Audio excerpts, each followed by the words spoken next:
Herzlich willkommen zu Handelsblatt Rethink Work, dem Podcast rund um Mensch, neue Arbeitswelt und Führung. Mein Name ist Solveig Gode, ich leite das Podcast Live- und Videoressort beim Handelsblatt und ich springe heute ausnahmsweise bei Rethink Work ein.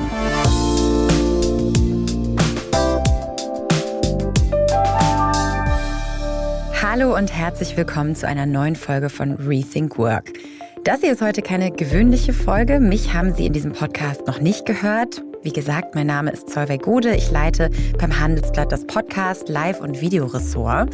Also ich habe schon auch immer mal wieder was mit Podcasts zu tun. Vielleicht kennen Sie mich auch aus dem Podcast Today oder Crime vom Handelsblatt. Und ich springe hier heute ausnahmsweise ein für meine Kolleginnen Charlotte Hauenhorst und Kirsten Ludowig. Heute ist es nämlich auch keine gewöhnliche Rethink Work-Folge. Wir übernehmen heute nämlich eine Folge vom Podcast Handelsblatt Disrupt von unserem Chefredakteur Sebastian Matthes. Das ist nämlich eine so spannende Folge, die wollten wir Ihnen nicht vorenthalten. Zu Gast ist in dieser Folge nämlich der Bayer-CEO Bill Anderson.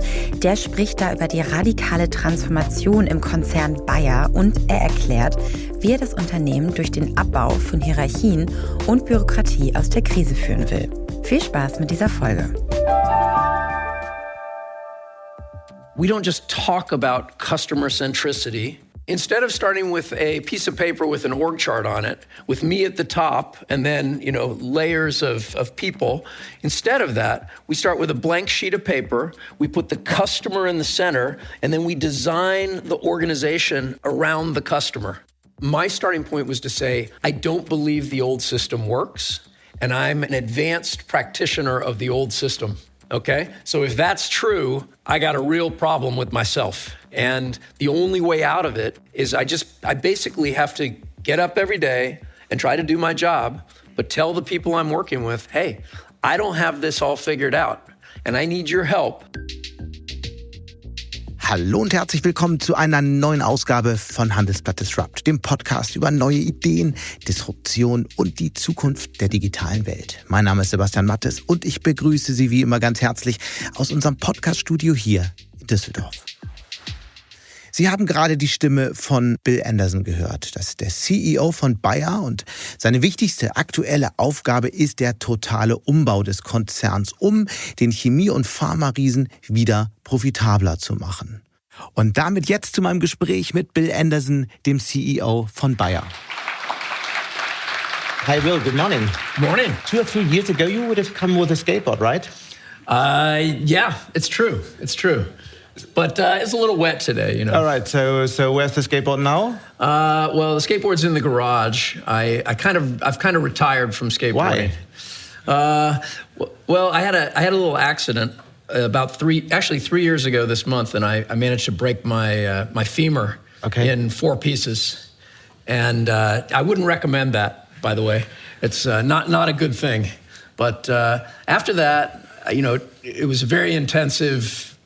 I was in the hospital for I think 11 days, and but thanks to the miracles of modern medicine, and I thank God as well.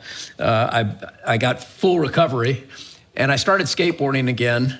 But then I noticed when I came home with my skateboard, I had this. My wife looked very sort of sad. And so I decided to retire from skateboarding. Right. So, but you are a person who loves to move in the danger zone. So, what are you doing today? Climbing, snowboarding? Is that still a topic for you? Yeah. I like to snowboard and hike and a lot of mountain biking and road cycling and things. Yeah. Speaking of your attraction of danger zones, is that why you joined the struggling Bayer? Yeah. I would say it's not. I'm not into really dangerous sports. So you won't see me paragliding or things like that. So you would say Bayer is more like that? I like action. And I like to be part of something that that's making a difference. I think that's a common human experience. And I joined Bayer because I couldn't really think of another company that has biotechnology at its center, which is my background, but that's having a bigger impact in the world. Because not only is Bayer working on new cancer medicines or new treatments for diseases like Parkinson's, but we're also basically trying to figure out how to keep feeding the world as the world grows, land available for farming shrinks, we have less water, we have extreme temperatures, and Bayer is really at the leading edge with the largest R&D budget in the world in agriculture technology and figuring out how do we do that. And not only that, but how do we make farming, instead of part of the problem of global warming, how do we make it part of the solution? So this is what you saw already from the outside. Then you arrived sometime last year. What did you see when you saw everything from the inside? Well, I saw this amazing contrast.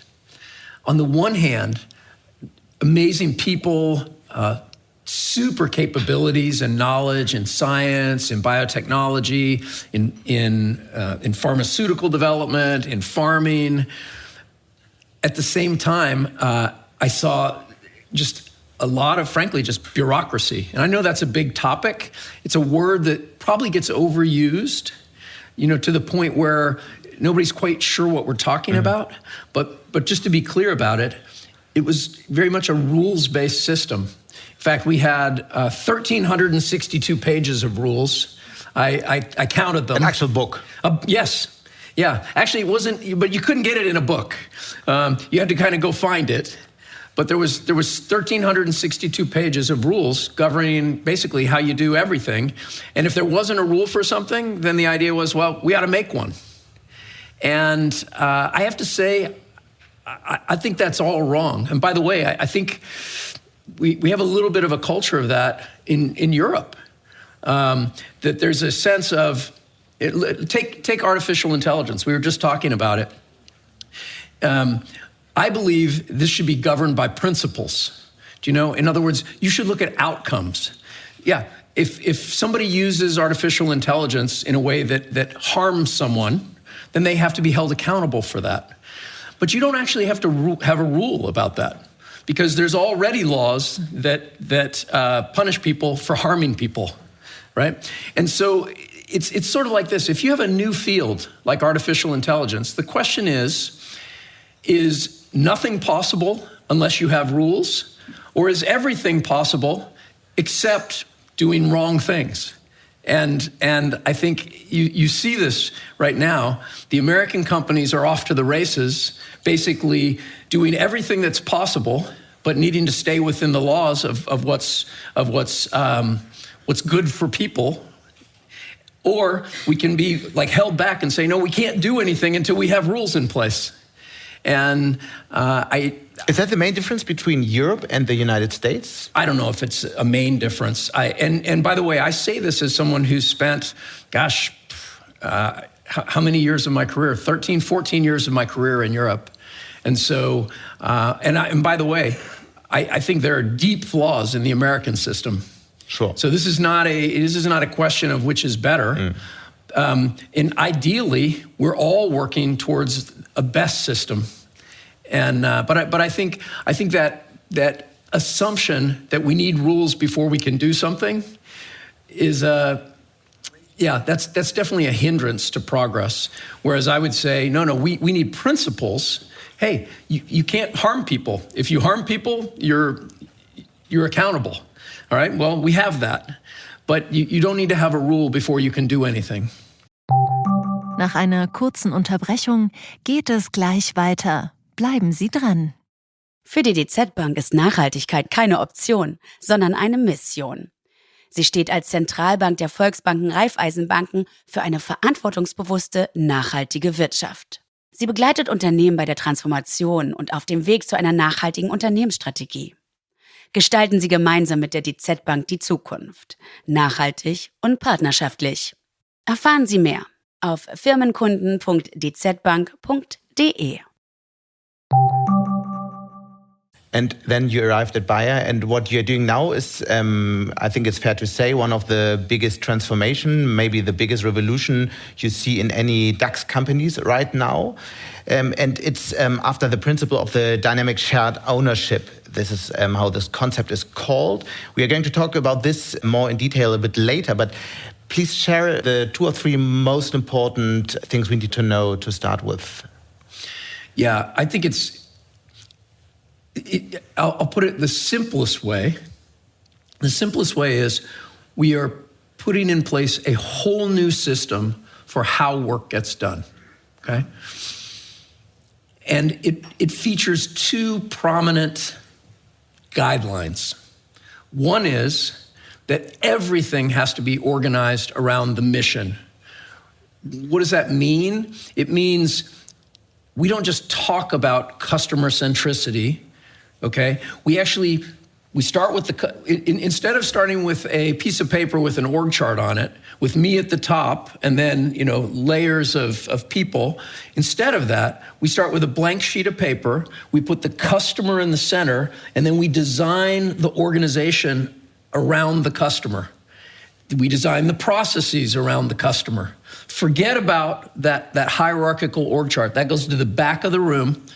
Customer in the center, everything designed around the customer, or in the case of research and development, around the science or the product. So we put the mission at the center. So that's one. And the second thing is we design a system whereby 95% of decisions about what gets done, who does it, what resources are used, 95% of those decisions are made by the people doing the work, not by their boss or the boss's boss or the boss's boss's boss's boss, the people doing the work. And so you have those principles that must be adhered to. And then basically that forces everything else to change radically. We will definitely look into how this works. Right now, we will talk about examples. But first of all, I would like to talk about your personal transformation journey, because you worked many years for traditional industries. You worked as a traditional manager for big corporates. What was the moment you realized change has to happen? You have to change, and you started looking for a different system. Well, I have the advantage. I have an advantage of age. Okay, what do I mean by that? So I'm 57 years old, and what that means is I've actually been at work. I started working even before high school. I had a business taking care of gardens, lawn mowing and plant trimming and things. And selling tomatoes? And selling tomatoes, it's true. And so I've been working, I don't know, I was probably 8 or 9 when I started working. Don't get me wrong, it wasn't like my parents were evil and I had to work for my dinner, okay? But I had opportunities to work and earn money for almost 50 years. And I started working in a small business in my town when I was in high school. And so I've been working in 30-person companies. I've been working in 700-person company, a 5,000-person company, a 15,000, 30,000, now 100,000. And I've had an opportunity to see different industries. I've worked as an engineer, I've worked in finance, I've worked in marketing. So I've kind of, that's the thing about the elephant, and the person at the front end's feeling the front end, and the person at the back end, and they got two different animals in mind. Well, I've been able to touch all the parts of the animal. I've worked in 6 countries, lived and worked in 6 countries, and so that's actually been an important shaper for me. I spent the first, let's say, 20 years of my professional career kind of climbing the corporate ladder. And I would say during those 20 years, I was an optimist about that system. Meaning, I thought, you just keep doing things, we improve things.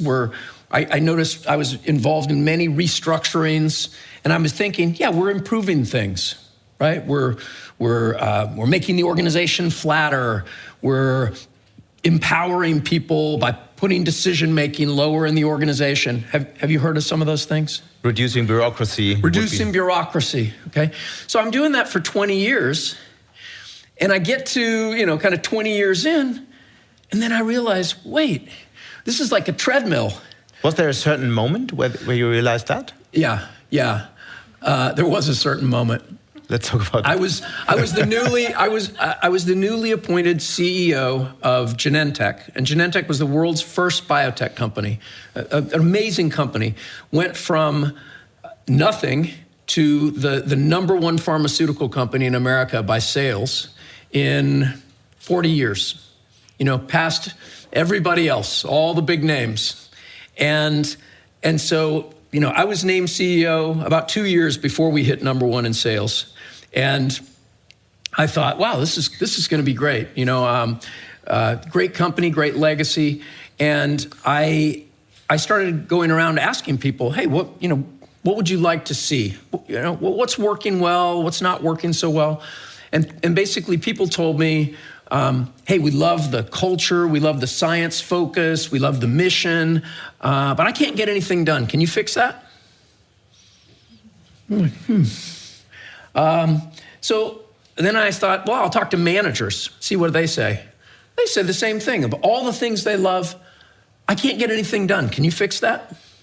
So then I thought, this is strange. I'm going to talk to, people with titles like vice president, senior vice president. And I asked them, hey, what's working, what's not working? Same thing. I love this, I love that. Can't get anything done. We need to fix that. So you're like, wow, sounds like, we need to do some bureaucracy busting, right? We need to get it leaner, flatten the organization. The problem is, I had been associated with the company for 10 years. I was there, and then I went to the parent company headquarters in Switzerland, and I was back. But I had been around, and what I had seen was, for 10 years, the previous 10 years had been nothing but bureaucracy busting. So what do you do if you're in that situation? You can see that there's this sort of hopeless sense of, we can't get stuff done. We're stuck in our own processes. We're stuck and trapped in our own system. And yet we've been actually focused on fixing that for 10 years, and it's only getting worse as we had grown. And so it's a good thing I had been there those 10 years, because if I hadn't, I would have said, hey, let's launch a bureaucracy busting program. But instead, that led me to really say, hey, this system is failing. It's not something about this company that's wrong. It's the system that's wrong. And by the way, there were a couple other really interesting pieces of evidence that supported that. One is, I've been seeing these surveys. We did these employee surveys for years, every year, and asked lots of questions. There were like 50 questions, but a couple of them I'll highlight. The things that people said were wrong always was the processes at this company don't support me getting things done. That was one. Very, very low scores there. Or the question was, do the processes in this company support me in achieving important objectives? And the answer was no. Another one was, is decision-making done at the right level? Very low scores, all right? Another couple was, one was people were asked about their boss, and they said, yeah, I really like my boss. My boss is empowering, my boss is great. So what's the problem? Yeah, exactly. So then you're like, and by the way, when I came to Bayer, and we can come back to that, when I came to Bayer, same thing. Same kind of surveys, same answers. I like my boss, decision-making's not taken at the right level, and the processes don't support getting stuff done, all right? So you're like, well, what does this mean? And what is the underlying principle that happens in companies that you always see this kind of picture? Yeah. What it comes down to is, it's not the culture that's broken, although there are companies with really seriously broken cultures, okay? That happens. There's mean, nasty cultures, there's dishonest cultures, okay? But none of the companies that I've worked for in recent years had any of that. It was well-meaning people wanting to accomplish something great.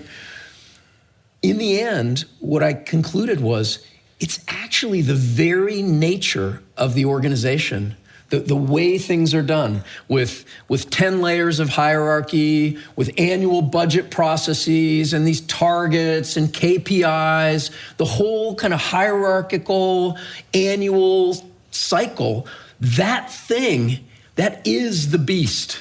okay? That is what's broken, and you can't fix it. It's irreparable. You can try to make the budget process shorter, okay? Instead of it being 5 months, it's gonna be 3 months. You can try to make it simpler. Instead of having, let's say, 10,000 people involved in the budget process every year, we're only gonna have 5,000 involved. You can do all you want with that. By the way, it'll bounce back to where it was. You said an interesting thing about that. You said the leadership is not in control of the system. The system is controlling the management. Yeah. When does that happen? It happens very early in this sort of bureaucratization. So it can happen to smaller companies as well. In my observation, this happens somewhere between 500 and a couple thousand people. That once, if a company's 200-300 people, it's usually still very personal. You've got Charlie over here who does accounting and HR, and you've got this person over here, Sue does this and this, and it's kind of informal. But once a company gets beyond 300 to 500, they start to bring in the professional managers, and the professional managers bring in the professional corporate processes, and the bureaucracy is born. And that's a very humbling thing to understand, because what it means is, you can take out a layer, but it's coming back.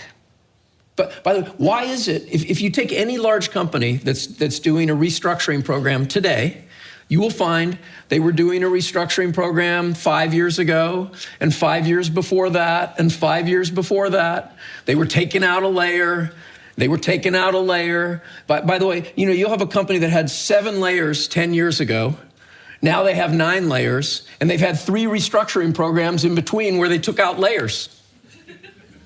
Do the math on that. So at Genentech, you realized all that. You've seen the numbers, and So describe the moment you realized I have to do something completely different. Did you sit together with some close people from the management team with a glass of wine and thought, okay, we have to change the whole system? How did it dawned on us at different moments, different times. Not everybody kind of had the light bulb go off simultaneously, because again, we've been so trained in this pattern.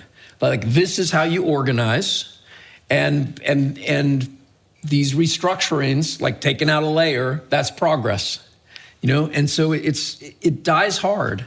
But I think. And have you been a manager before that who was really like the system asked you to be? When I look at you today, I think it's fair to say you look different, you behave differently. I talked to Norbert Winkeljohann, the boss of your supervisory board, and he told me how he first met you. And he said you met in a hotel in Switzerland, and you arrived with a bike and a backpack and sneakers. So that's a pretty different way of looking. And today you didn't arrive with bodyguards and car and everything. Probably you almost came by skateboard. So when did you become this different kind of person? I think I did take on a little bit of an intentional, casual persona. Like that time, or? Around then, because I realized that one of the ways that we train people to think uniformly is by displaying this sort of corporate behavior. Almost like, it's time to go to work, so we gotta put on our corporateness. And because I wanted to challenge that, then I thought it's easier to challenge that, not putting on your corporateness, but trying to, just. In fact, I did this once. In my previous company, I had a new job, and I was. This was even before the Genentech experience, and I could tell the group I was taking over was very trapped in corporateness, and the people were drowning in it. They hated it, but it seemed like the only way that things were done. And there was an incredible standard about the use of the corporate logo and the corporate colors, and there was like a rule book on what a PowerPoint slide could look like. So I went on I was making my introduction presentation, and I went on PowerPoint, like the Microsoft version, and they have those templates. And I found the tackiest template I could find. It looked like a burlap sack, kind of like brown paper bag or something, background, and this really goofy font. And I used that, but I put the corporate logo on it. And I showed up for my presentation, and I think, and the group I was responsible for, it had global marketing as well as other things. So, it's like, and I just said, well, but I didn't say anything about it. I just did it. And I've never really said anything about that, I think, until today. But yeah, because you have to get used to people to the idea that we're not about corporateness. The reason we exist, for example, Bayer, why do we exist? It's really simple. Farmers need better products to deliver good food to the world. Patients need answers to their disease. They don't need slick stuff. They need answers to the symptoms that are ruining their lives. And nothing about that corporateness is delivering those answers, those solutions. And we have to get used to the idea that everything has to go. Everything has to go unless it's contributing to those solutions. What was the time that you first got into contact with the dynamic shared ownership concept? So I told this story of how I'm asking everybody, this kind of hopelessness. What do? We have this company. It's like an entrepreneurial, scientific pioneer trapped in a corporate body. How do we break out of it? So I basically went to school on the few large companies in the world that are doing things radically differently. So you went there and talked to the management? Yeah. That was I read about them. Which company? Like an example of a company that I studied early on, which is a fascinating example, is Buurtzorg in the Netherlands.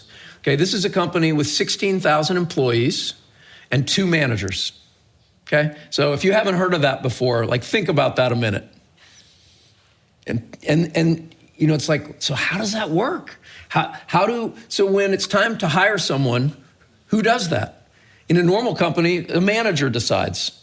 Well, if you have 16,000 employees and 2 managers and you need to hire somebody, who's going to do that? But that's a nursing care company. That's pretty different to others. That's right. But you know what? You can always learn from different industries, different places.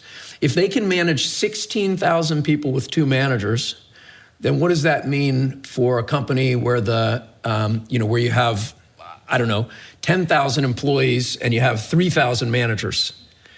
Do you think, do we really need 3,000 if they can do it with 2?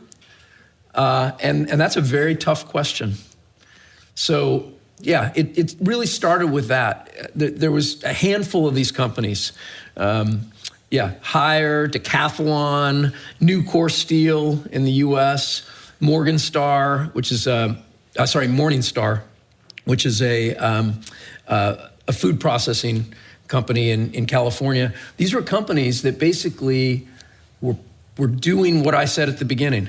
They basically had 95% or maybe even 99% of decision-making in the hands of the people doing the work. They had the customer at the center and everything flowing out.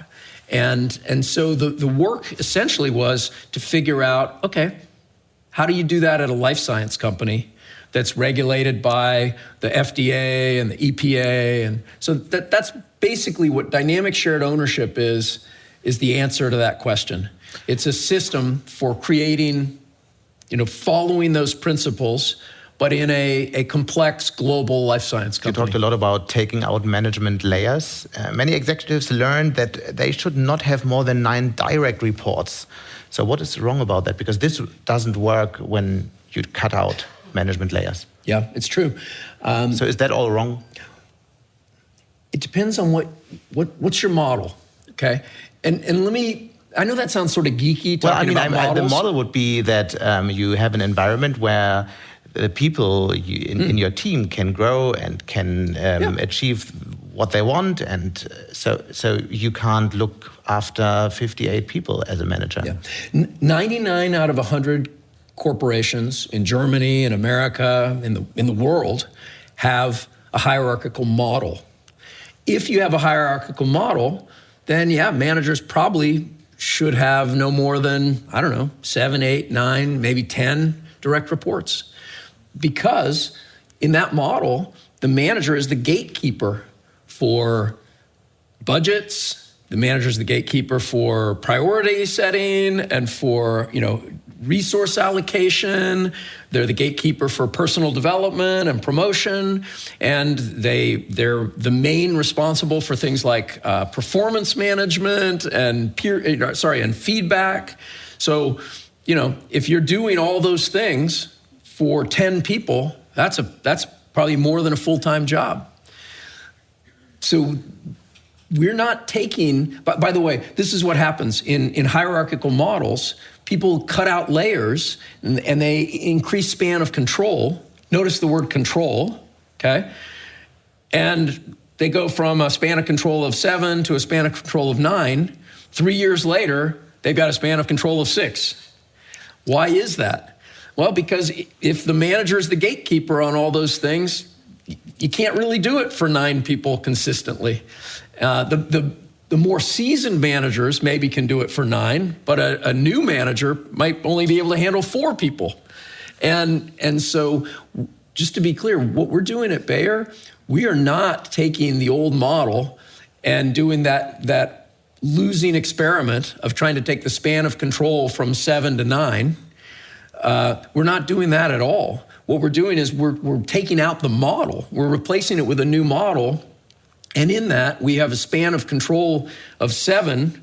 In the old, we're going to spans of coaching, and we do call it a span of coaching because we're not controlling. And those spans of coaching are 12, 15, 20, 30, even up to 50 in our new organization. Before we talk about this, how this coaching works, talk a little bit about the concept, the new system. How does it look like at Bayer? So it's got a number of parts. And before I describe the parts, let me clear up one big source of misunderstanding. In the world of sort of management models, we have this hierarchy model, which is, as I said, that's 99 out of 100 companies.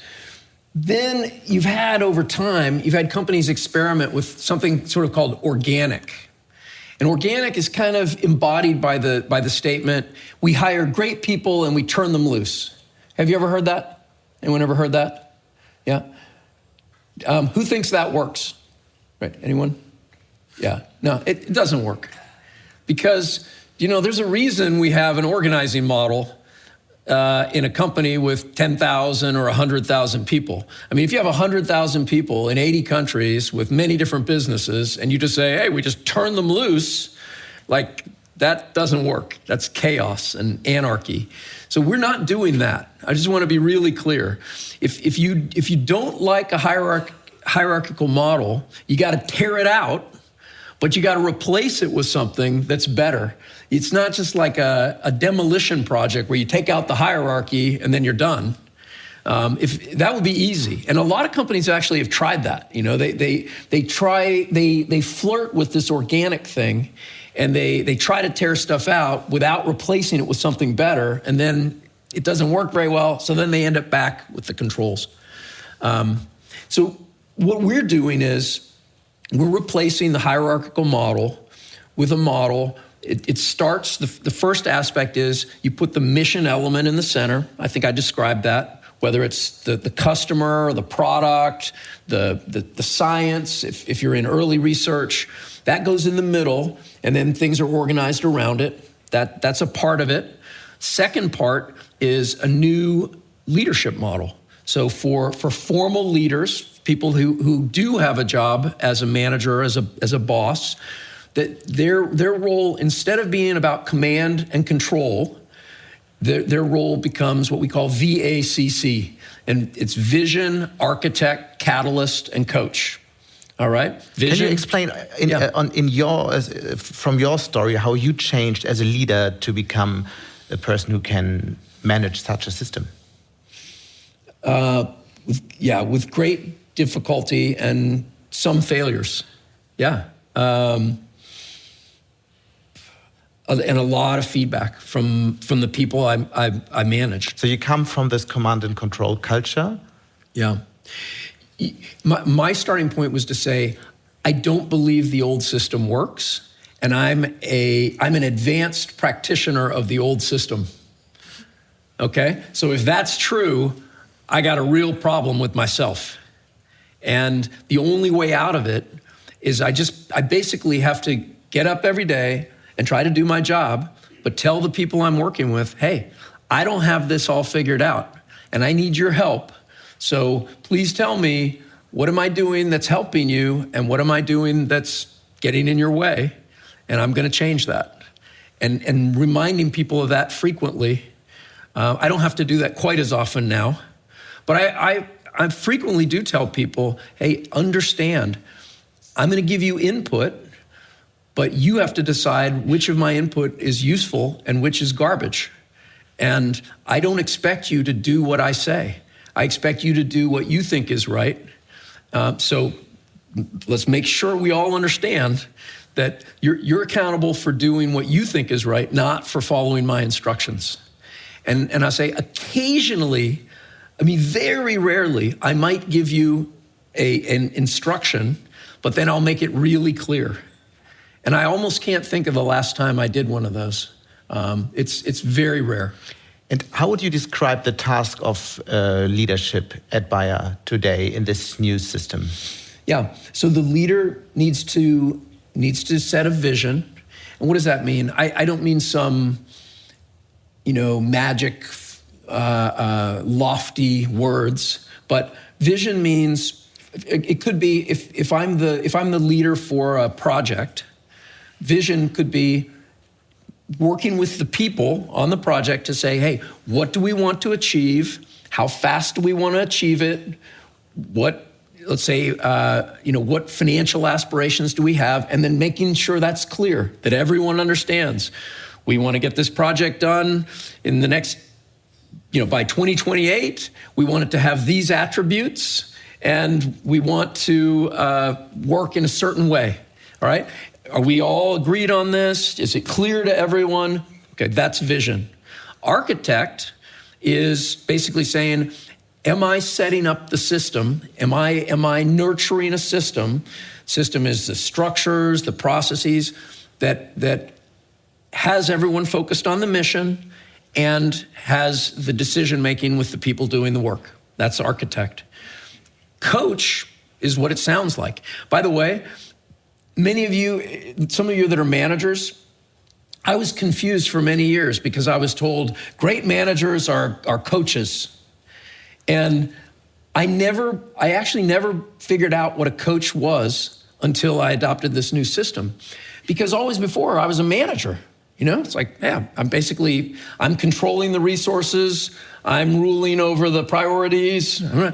You're either a manager or you're a coach. You can't really be controlling people and coaching them at the same time. So what did you find out? What is a coach then? No, a coach is sort of what it sounds like. It's somebody who's helping people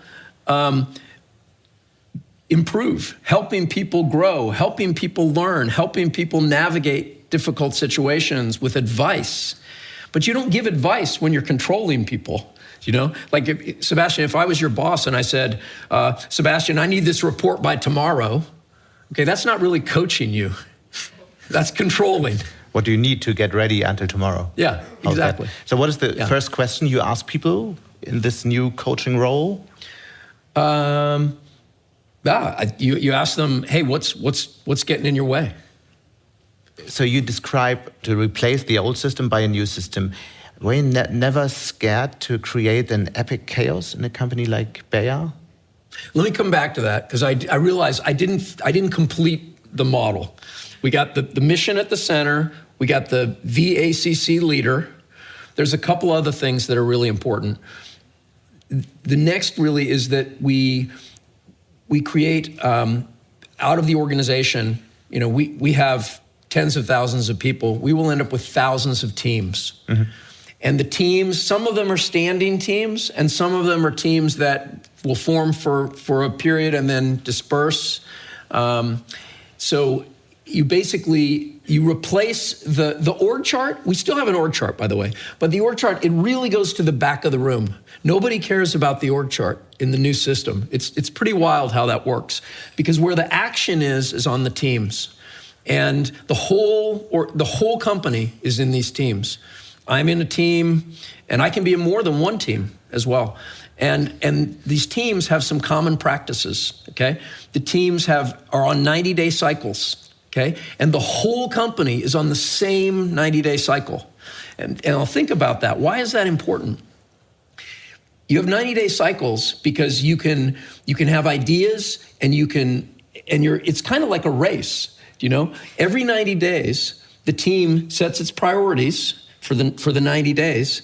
You spend one day setting priorities and sort of getting your resources lined up, and then you're going. 89 days, you're driving, and you've got outcomes that you're driving towards. And then at the end, you do it again, okay? And every 90 days, there's an opportunity for people on the team to go to another team. And you say, hey, we started out with 9 people on our team.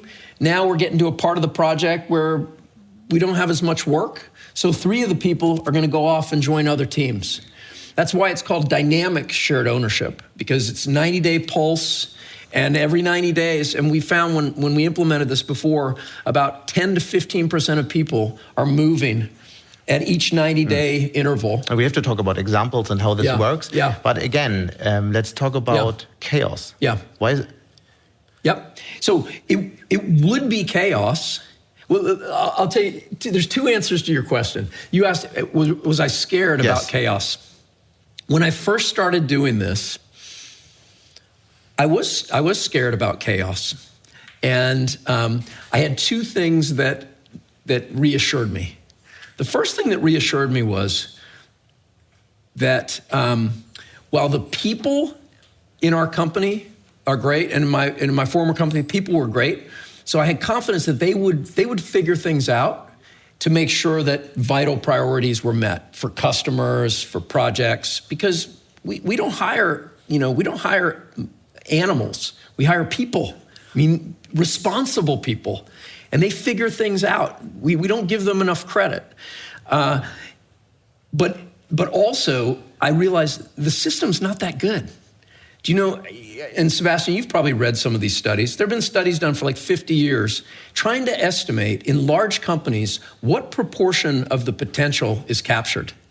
Do you know? Like if you have one person, if you have the potential of a whole well-educated, well-intended person, if that's one, on average, what is a large company getting out of its people? You know, is it 0.9? Probably not. What do you think it is? 0.6? You're an optimist. No, the studies that have been done on this generally conclude it's in the better companies, it's about 0.5, and in the worst companies, it's around 0.3. Okay? So when you go into a change like this, you're saying, well, I'm working on a new system that's trying to get from 0.5 to as close to 1 as possible. That's a lot of good to come out.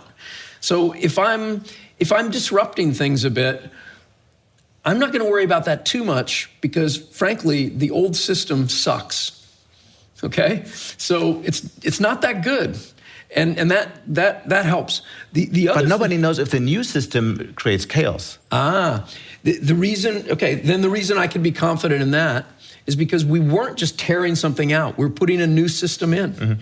And this new system is tapping into the full energy of everyone in the company. Can you explain this with an example? Yeah. Marketing, for example. Well, let me give you one of the early examples that happened that was pretty impressive to me. In my former company, we had a process for regulatory submissions. You do phase 3 studies in pharmaceuticals, and you get phase 3 result, and it's brilliant. You can tell this is going to be a great medicine. It's going to change the lives of thousands of patients. And so now I've got this data, and I've got to file it with regulators, and that's a huge task. And typically in large companies, that takes 4, 5, even 6 months, okay? And in fact, in my company, we were doing a lot of these. We had a lot of innovation. So it wasn't like some small companies could basically, they only have one drug and they have one thing. So they get the result and everybody drops everything and focuses on the filing. And they could do it maybe in 90 days. But in a large company where you have many of these filings, typically it's taking about 6 months. And we had been trying for 10 years to move the needle on that, to take the time down.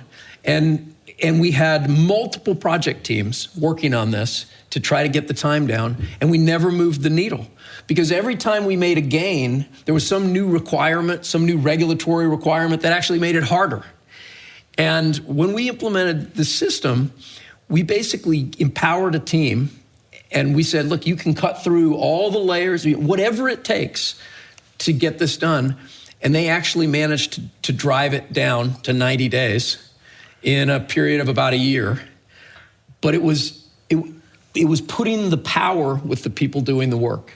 That was like a real standout example of something where the old system, with all its expertise and all its perfection, couldn't move the needle, and just putting the power with the people doing the work, it did it. Let's talk a bit more in detail how you do this at Bayer. So Bayer has 22,000 employees in Germany, roundabout? Yep.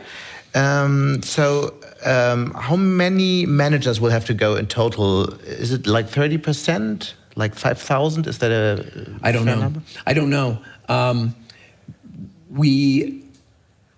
Because this is another difference. In the conventional system, and I think you all are familiar with this, how does a company downsize, right?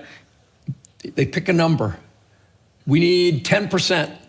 We need 20%. Whatever the number is, they do it and then they go. And it's actually not, from a human standpoint, it's devastating. It's really hard from a human standpoint. From an intellectual standpoint, it's easy. You get out the org chart, you get out the red pen, and you just make X's on the org chart.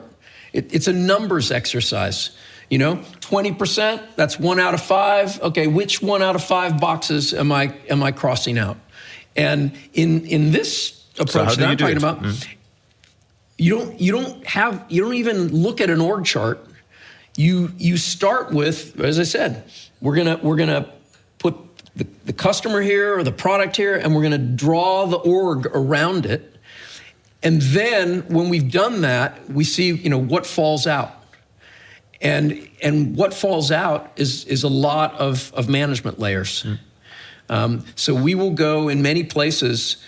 We're not talking about taking out a layer. We're talking about places where we have, let's say 10 layers today, going to 5 layers. So show us an example from Bayer, how you actually implement that, and then talk a little bit how many teams there will be in the end and how the company will look like in, let's say, 2 years. Yeah, I'll give you a concrete example that we did in pharmaceutical development.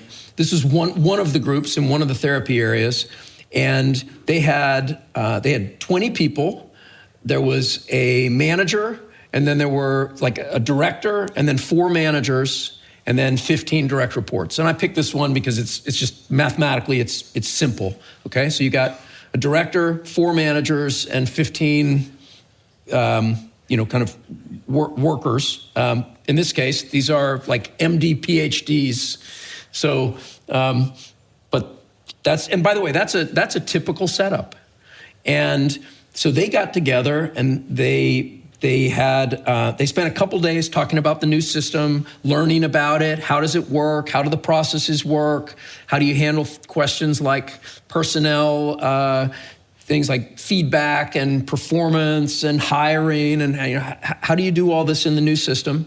And then they created a new design. And in the new design, there was a director, and in this case, this is a department where the workload is growing. So a director and 19 direct reports. Okay, so they basically took out the management layer between the director and the people doing the work. And what was the outcome? Well, let me. I'll get there, because we implemented this 120 days ago or something. Mm-hmm. All right. Initial reports are very good. I've talked to them about what happened. They also there was another group of 10 people with a manager, and they combined that in. So actually, the span of coaching of this director is now 30. Now, they set up capability centers. Like, it's almost like, think of it like a club.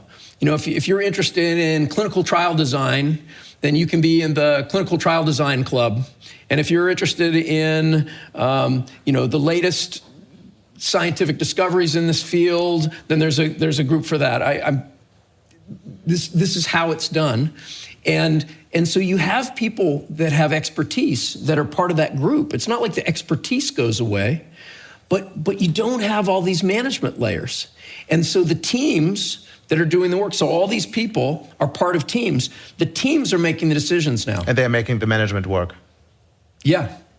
So if there's for example, feedback, in the new system, you rely heavily on peer feedback, because one manager can't do performance management in the way that you do in a small span of control organization. You can't do that for 30 people. You'd spend your whole life doing that, and it wouldn't be very good.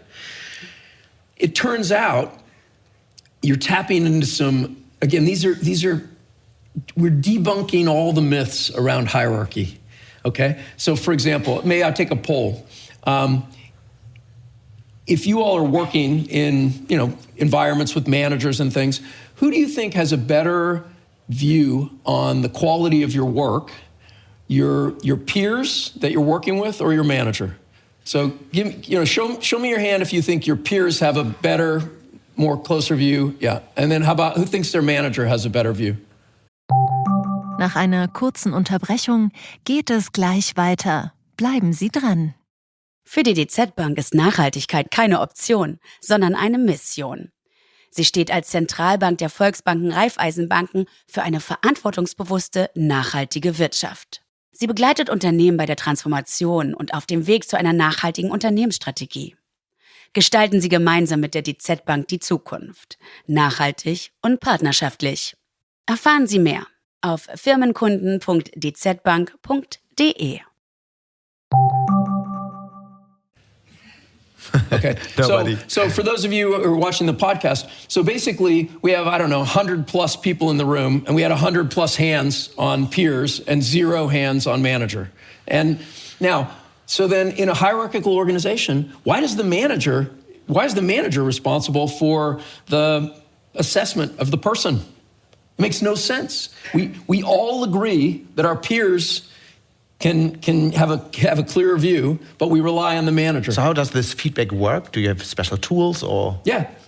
And we're scrambling to implement this, because we're going really fast at Bayer. Because basically our people said, hey, we love our mission. When I arrived at Bayer, people said, we love the mission. We're committed to our customers. We're committed to great science. Please fix the system so that we can get things done. And so we're going full out. I mean, we had 50 teams operating in the new system in December. Now it's 650, and we're launching almost 50 teams a week. But we will have a system where the peers are providing the great bulk of input for people. And I like that, because, by the way, one of my favorite sayings is, you can fool your manager, but you can't fool your peers.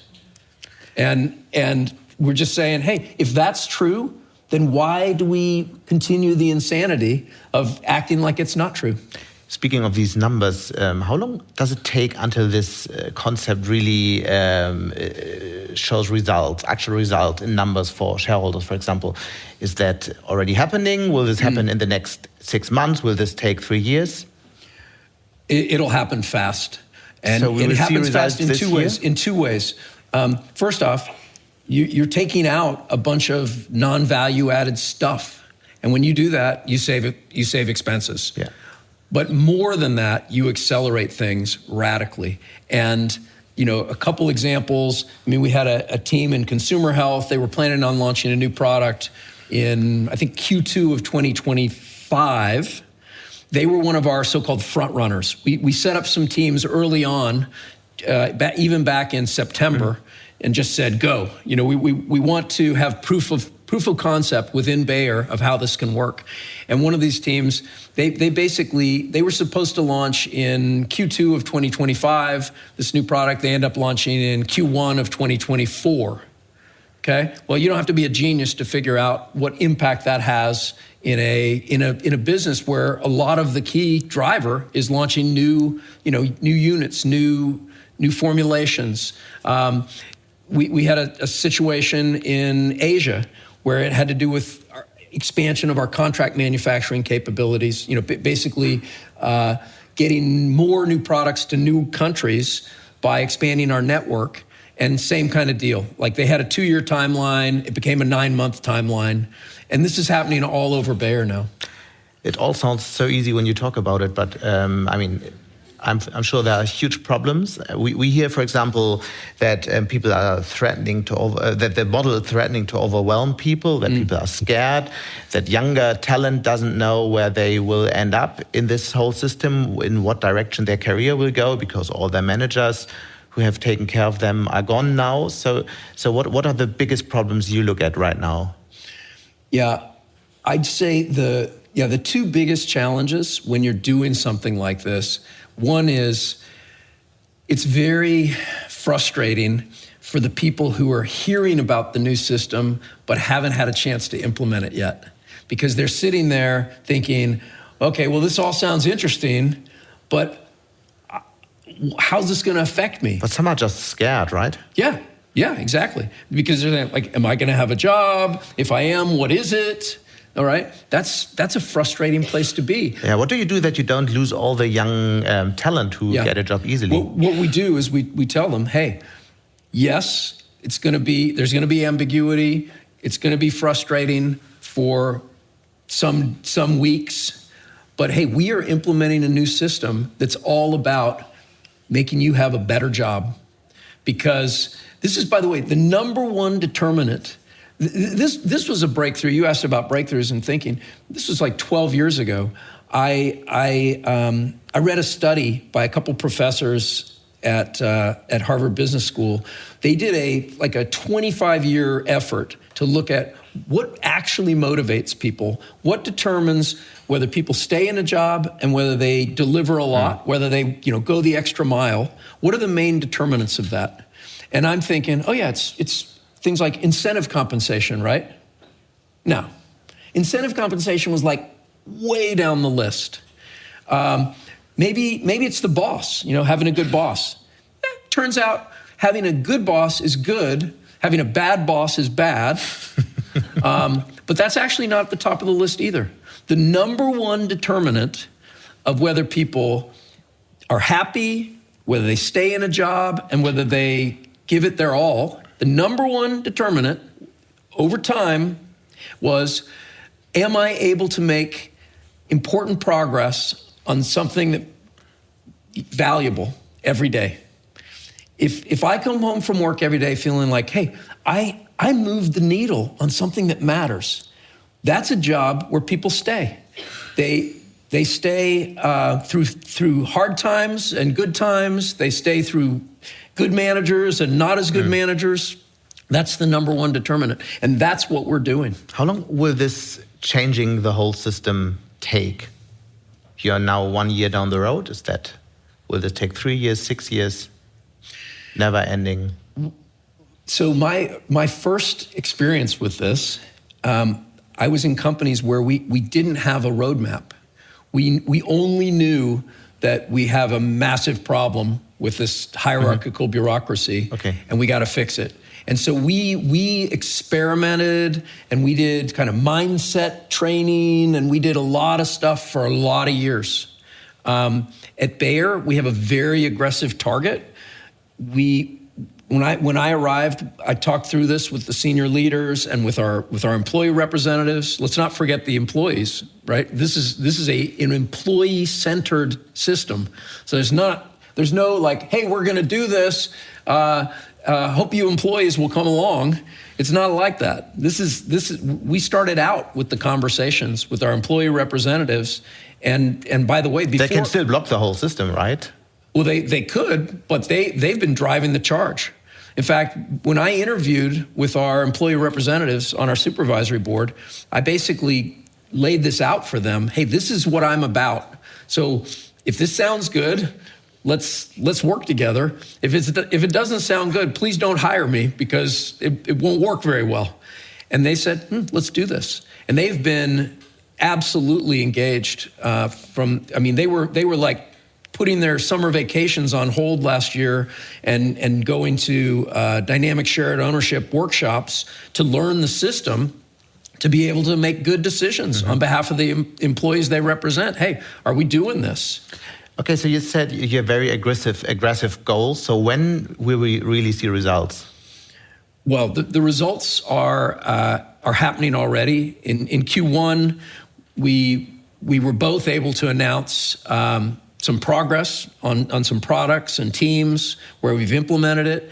And then we also, we had a reduction in positions. We had 1,500 fewer positions during the course of the quarter, and more than 900 of those were manager roles.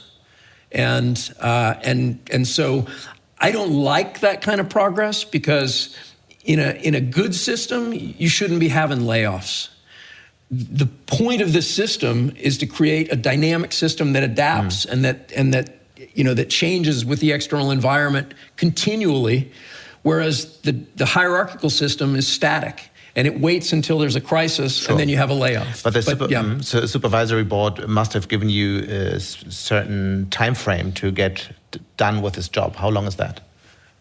Well, it doesn't work quite like that, but because we have a partnership with our employee representatives, the supervisory board, our shareholders. Usually it works like that. You have a contract and you have certain goals, right? Yeah, okay. But you said they gave it to us. I challenge that because it's the idea that the hierarchy somehow, like someone on top knows the answer and then they just got to give it to you. And then I don't view the organization that way, and our supervisory board doesn't. They don't view the organization that way.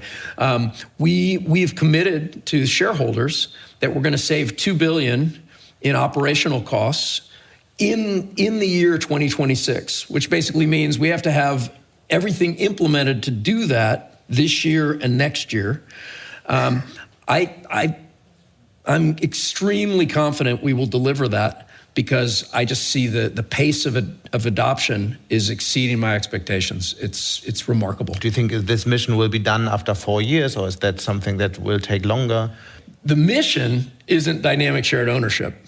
The mission is to provide a cure for Parkinson's disease. The mission is to feed 50% more people with 30% less resources. And so that mission endures. Putting the new system in place, I'd like to have this largely done certainly by the end of next year. And I think we're going to be maybe 70% there by the end of this year. So this year is the big change. As I said, we have probably 50 teams a week rolling out. It may be 100 teams a week in the summer, later this summer, like August. So this kind of job is challenging. You have a lot of bad news. You have a lot of corporate politics, billion-dollar lawsuits. How do you personally get along with that? Do you just take it and take it easy in some ways, or do you have certain strategies to deal with that? I give you two answers. One answer is, you have to have a foundation for your life. For me, that foundation is my faith in God, which is not a formal exercise or a once a week thing, but that's a daily experience, and it's the most beautiful thing in my life, and gives me just constant encouragement. I was in a situation recently that was really hard.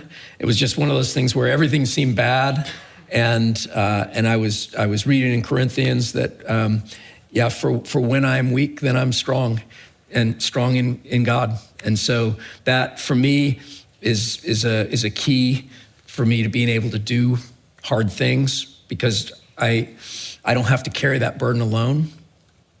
The other thing that is really helpful to me, I couldn't keep doing what I was doing. I explained how I spent 25 years kind of climbing the corporate ladder and turning the corporate crank with the reorgs every 3 years and all the empowerment talk, getting up on stage and talking about how, oh, you're empowered. Everyone's so empowered here. Well, the survey says, decision-making is not taken at the right level. The survey says the business processes suck, but you're empowered, right? And honestly, I couldn't do that. I decided when I was confronted with that starting situation at Genentech, I decided I'm either going to work with my colleagues and we're going to figure out a better way, or I'm going to go do something else. Because I'm not going to spend the next 15 years of my life turning the corporate crank, pretending that people are empowered when they're not, pretending that we're improving the system when we're not. And so today, I have a very different experience of work, because every day I get to go to work and there's challenges, there's problems, there's difficulties, but I also get to hear from people who are telling me, hey, we implemented the new system and I was kind of skeptical about it, but it's awesome. I didn't think work could be like this. So thank you for doing this. And I get to hear that feedback pretty much every day. And so, that's very motivational to me. Bill Anderson, thank you so much. Thank you.